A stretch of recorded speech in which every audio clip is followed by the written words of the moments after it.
We're playing Snake in RuneScape, moving around the map one chunk at a time. We have an hour to complete as many challenges as we can before the snake is going to randomly move forward, left or right. If we can complete all the challenges in a chunk before the time is up, the snake grows, giving us more area to play in. Join me as we work towards the first goal of the account, unlocking the Champions Guild. This is SnakeScape. Last time on SnakeScape, we started in Brimhaven North, getting to know the wildlife in Karamja. We then went to Brimhaven, where we made a mad dash to replicate Soup. We then got the volcano, saving the account from many hours in the jungle. And as the next few chunks were duds, we became champion of the fight pit and trained agility, getting just shy of 50. You join me now in Port Sarim. Hi there. You might notice that for this video, the audio and visual effects are quite different than the rest of my videos, and that's because I'm on a different PC, with a different editing software. So I hope you'll bear with me while I figure it all out. Let's jump into the video. Welcome back. You join me with the tail of the snake in the Karamja volcano, and the head of the snake in Port Sarim, having just escaped the continent of Karamja. In the Port Sarim chunk, there's quite a few things to do. First and foremost, there are two diary tasks.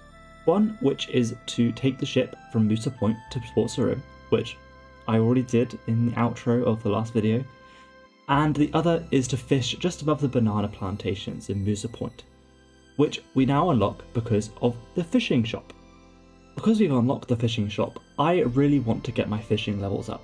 I think that having a higher fishing is going to be really useful in upcoming chunks, so I'm going to work on that. Let's jump in and get to it. Right, before I do anything, let's jump to the bank and sort all of this rubbish out. I cannot believe that I forgot to use up the rest of these agility tokens last time. That bothers me so much, but we're going to have to wait until the next time we're in Brimhaven, which might be for a very long time.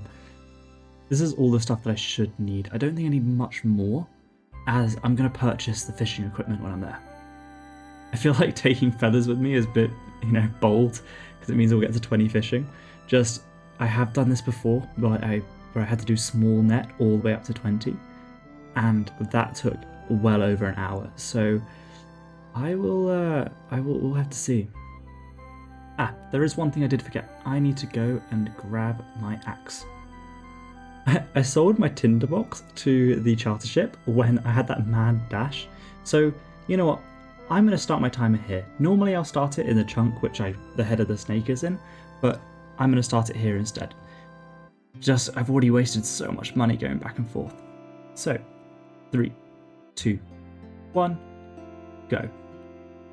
Let's start by buying back this tinderbox, so then I can go and start this quest. Okay, first things first, let's go start the pirate's treasure. Then I'm going to chop down some trees. Now when we get back over to Karamja, we can stuff it with the rum and then the bananas. I brought my bananas that I had left over, just so I don't have to pick so many. Now let's run over to the shop and get all the fishing supplies. I'm going to buy just one of each of these. I know I don't need the rest of them now, but they're just going to be really good to have in the bank later anyway. Let's buy some rum, stuff it in the crate, so then I can complete the rest of that quest when I go back to the mainland. Okay, stash the rum in the crate. Let's go pick some more bananas. Okay, cool. That is that done. So let's run over to the fishing spot. And there is the Karamja diary. Very nice. Right, and there is level 5 fishing. So let's quickly run up to the bank. I'm going to dump some of this rubbish that I don't need. And then we'll run back. I don't know why I brought my fly fishing rod with me. There's no fly fishing spot here. It's an idiot. And there's level 10 fishing. If my memory serves me right, this should be quite a substantial XP per hour boost. But then again, I could be completely wrong. And there's 25 cooking. Nice little side effect of doing some fishing. And there's 15 fishing. So that's kind of really the goal of what I wanted to achieve in this hour. It means that next time when we do some small net fishing, I won't want to shoot myself to get 20. I think for the last little bit, I'm going to just keep a hold of my herrings to try and recoup a little bit of the cost of this bait, as they do sell for 7 coins each. Oh, and I got a clue bottle. I'll open this in the next chunk and see what it is. Someone pointed out that I could be juggling clues, as it's literally an hour timer is my game, but I don't know whether I want to do this or not. Just because it's going to add a lot of pressure of having to move them all the time, and I don't know if I can be bothered. I think it's going to be a lot easier to do clues once the snake is significantly longer, but I'll still hold on to clues if they go in the direction that I want. And that is time up. Let's jump in the chunk picker and see where we're going next. Of course, the next chunk that we roll could leave us without a bank, so I am just going to go quickly sort out my inventory before we do anything else. And here we are, back in the chunk picker. So in that chunk, we were able to complete a pirate treasure. Now we haven't done it up to step 3 yet, we were able to do the first 2 steps, so I won't tick this one off. But what we were able to do is do the 2 easy diary tasks, one which was to take the boat, and the other which was to fish. I also added the best in slot skilling of my adamant pickaxe, just so the chunk picker knows that I have it. From here, the snake is currently facing north, so we can go into Rimington, into South Palador Farm, or into the bottom of Draenor Village. I think Draenor Village would be really cool, as it gives us a chance to go to the Wizard's Tower. And there's a bank there, so we don't really have to worry. But, of course, I don't get to pick. Let's roll. And it's into Rimington. Okay, this is an interesting chunk. So let's jump in the game and have a look around. This is the Rimington chunk.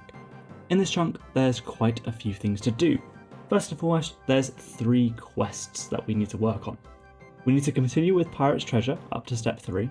We need to do Skippy and the Mogres up to step 2. And we actually can complete a Witch's Potion, which is really, really cool. That's going to be our second quest point on the account, which is 1/16 of the way to the 32 needed for the Champions Guild. In these chunks, there's not too much else to do.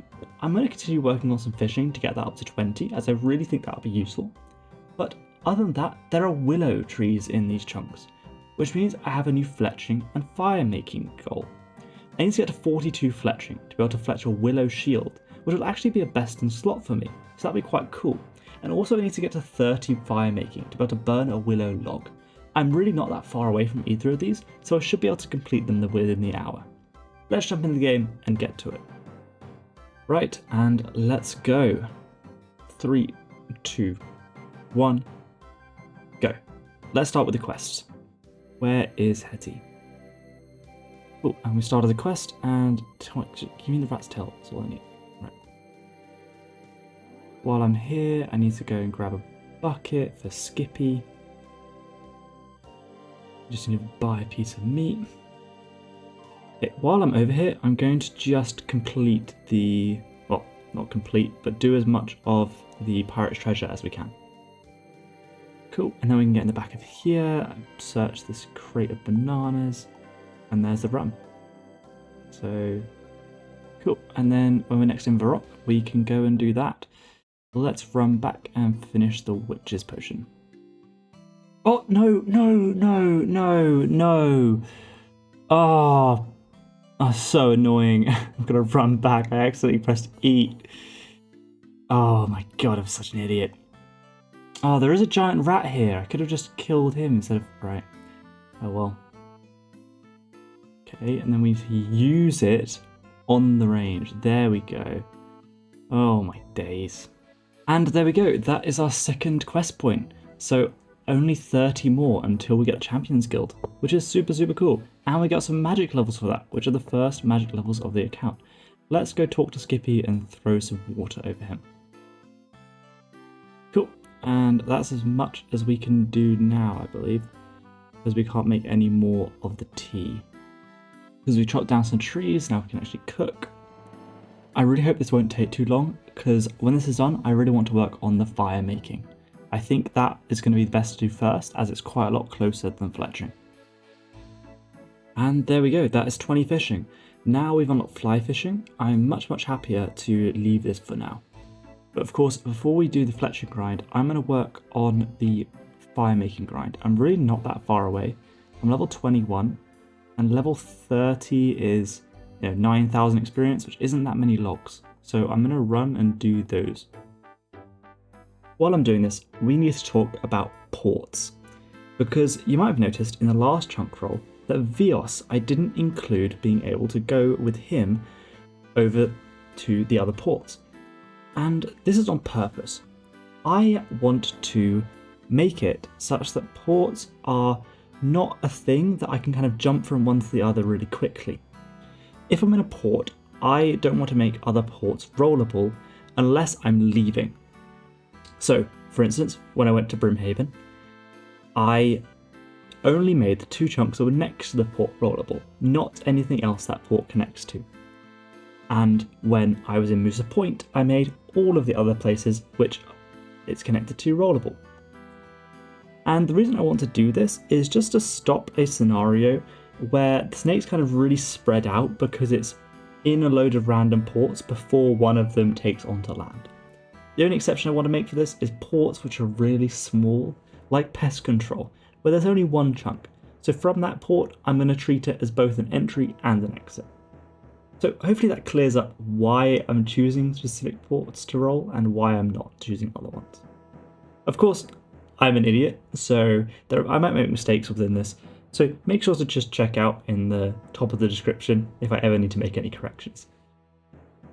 And there's 25 fire making, only 5 levels to go. This is going really quickly, which is really cool. And this should be 30 fire making, which means we can now light willow logs, which is a chunk task, which is complete. So let's quickly run and do a little bit of fletching while we have only 13 minutes remaining. As I said before, I'm going to chop these oak trees and turn them into oak longbows unstrung and sell them at this shop. I'm going to hop just to get as much money as I can from this. Doesn't really take too much time. And that is time up. Let's jump into the chunk picker, see where we're going next. I'm kind of going to assume that we're going to be doing more fletching next. And here we are back in the chunk picker. So the snake looks kind of weird at the moment. It's facing left out of Rimington, and the bottom 2 are actually the tail of the snake. So the tail is in Moosa Point, then it's on the dock, then it's in Port Sarim, having taken the boat, and then it's gone left into Rimington. What we were able to do in that chunk is we were able to complete all the quests available to us, unlocking our 2nd quest point, which is super cool. We were also able to get 30 fire making to burn a willow log. We're still working towards this 42 fletching to get a willow shield, as a willow shield is also a best in slot, so it'd be really good to tick that one off. We were also able to tick off chopping a willow log, as that's the first time that we're actually able to do that. From here, we can go either west into Melzar's Maze or north into the South Falador Wall. I really don't want to go to Melzar's Maze again, but we've been to both of these chunks before, so they don't really need more explanation. Let's roll.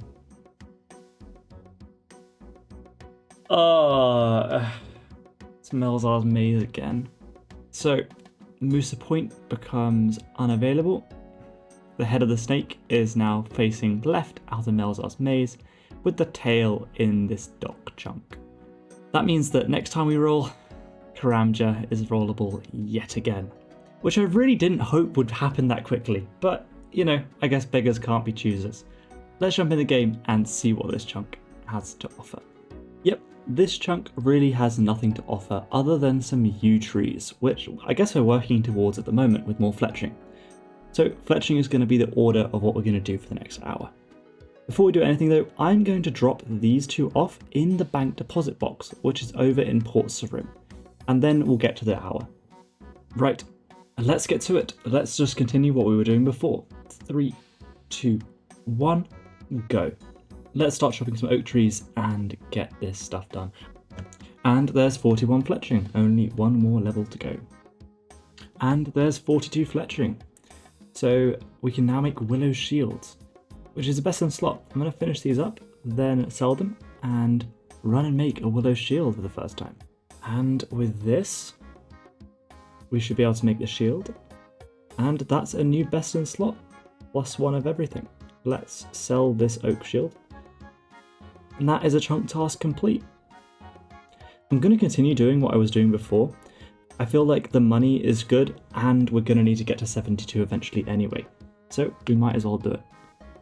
On that last set, I got a bird's nest and a tree seed, so I'm going to quickly run to the bank deposit box and drop these off.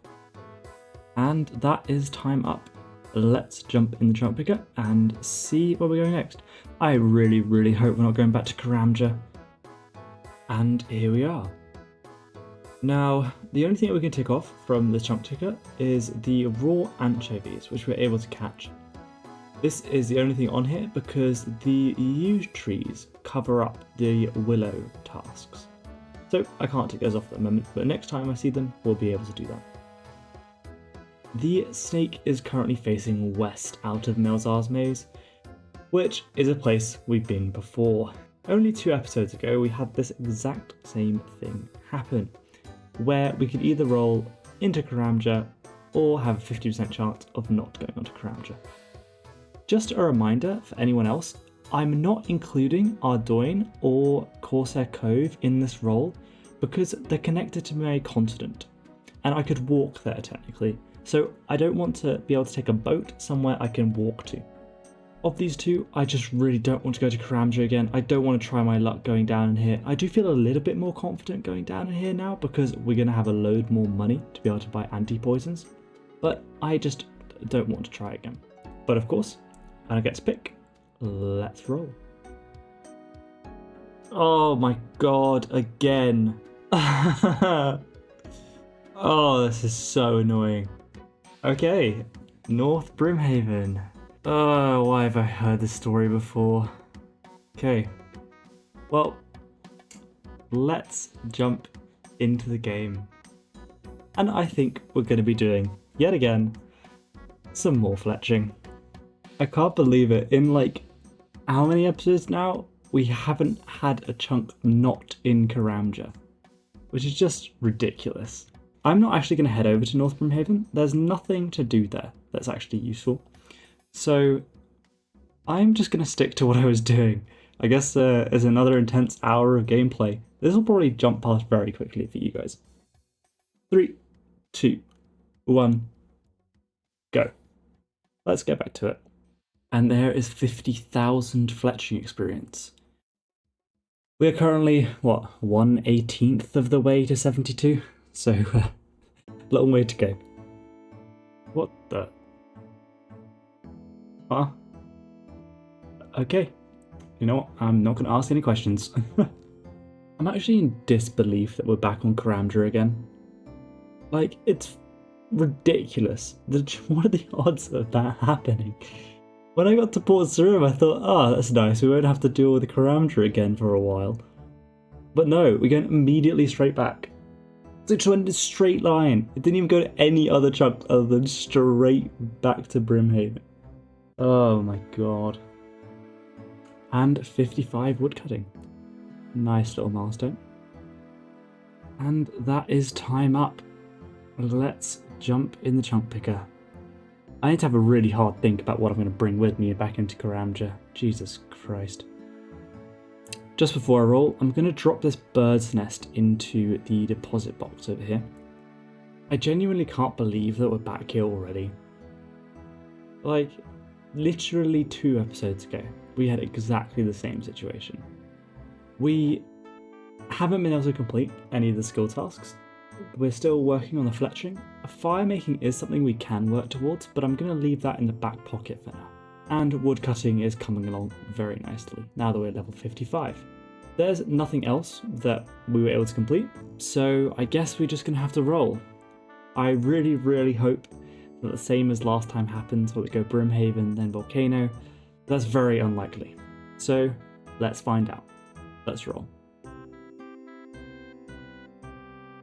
And it's Brimhaven. That's quite good. We lose access to Port Sarim, so good thing we've put everything away in the deposit box. I will jump in the game and have a look at what we're going to do again. Right, well, with this, I don't think I'm going to go to the agility arena. Not at the moment, not until I know where we're going next.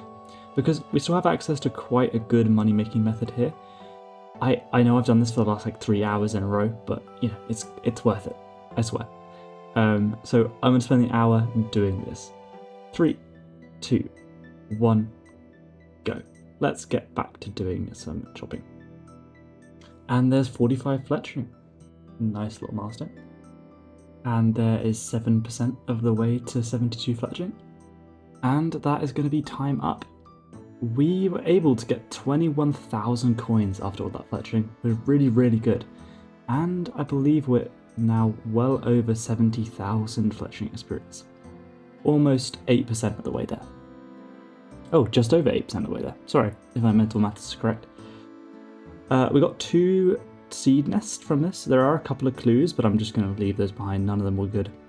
So let's jump in the chunk picker and see if we are going to get stuck into the Karamja jungle yet again. I really wish that Source had written a better script. And here we are. Back in the chunk picker. We've seen this once before. I won't even mark this as a skull. You know what this drill is. If you've been watching for 2 episodes, we were in exactly the same scenario. If we go to 1, the snake will get stuck. That's a guarantee, as these 4 chunks will be taken up by the snake, and then we're going to have to use the unsticking procedure. Number 2 takes us into the volcano, and we've been there before. It saves us. We get to escape Karamja yet again. Number 3 is going to be really, really rough, and we're going to be stuck in the jungle for quite some time. We have a lot more money this time, so anti-poisons are going to be a lot less of a problem. But I still don't want to end up down there. We can't do BuschieBoi trio just because we haven't had druidic rituals completed yet. So we can't complete any of the quests down here. Oh, I've been dreading this for quite a while, but I don't get to pick. Well, let's roll.